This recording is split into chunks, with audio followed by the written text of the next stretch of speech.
Welcome to story time Tamil channel. இன்றைக்கி நம்ம பார்க்க போகிற கதை விநாயகரும் முருகரும். வாங்க கதைக்குள்ளே போகலாம். கைலாயத்தில் விநாயகரும் முருகரும் அடிக்கடி சண்டை போடுவார்கள்.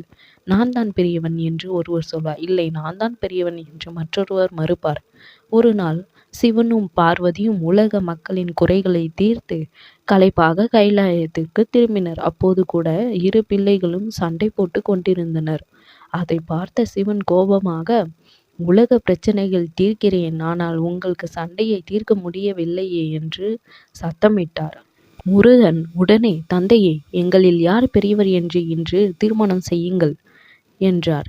சிவன் சிந்தித்து, ஒரு குளத்தில் தாமரை மலர் இருக்கிறது, அதை அசுரர்கள் காவல் காக்கிறார்கள், அவர்களை மீறி தாமரை கொண்டு வருபவரே பெரியவர் என்றார். விநாயகரும் முருகரும் தந்தையிடம் ஆசீர்வாதம் பெற்றுக்கொண்டு பயணம் தொடர்கிறார். இருவரும் போட்டி போட்டு மனதுடன் சென்றார்.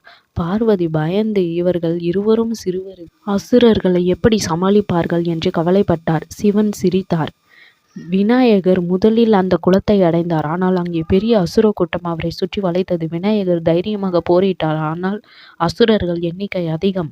அவர் களைப்பாக ஆரம்பித்தார். முருகர் இங்கே இருந்தால் உதவியாக இருக்கும் என்று விநாயகர் மனதில் நினைத்தார். இருந்தும் போரிட்டார்.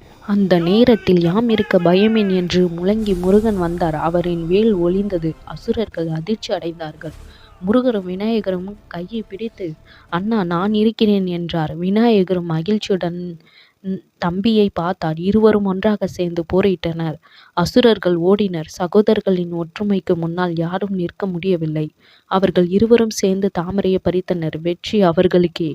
விநாயகரும் முருகரும் கைலாயம் திரும்பி, தந்தையை, இன்று நாங்கள் இருவரும் வெற்றி பெற்றோம் என்றார். சிவன் கூறினார், இப்படி ஒன்றாக இருந்தால் நீங்கள் எப்போதும் வெற்றி பெறுவீர்கள். தம்பி உடையான் படைக்க அஞ்சான். இந்த மாதிரி மோர் இன்ட்ரெஸ்டிங் வீடியோக்கு என்னுடைய சேனலை சப்ஸ்கிரைப் பண்ணுங்கள், லைக் பண்ணுங்கள், ஷேர் பண்ணுங்கள், மறக்காமல் பெல் பட்டனை கிளிக்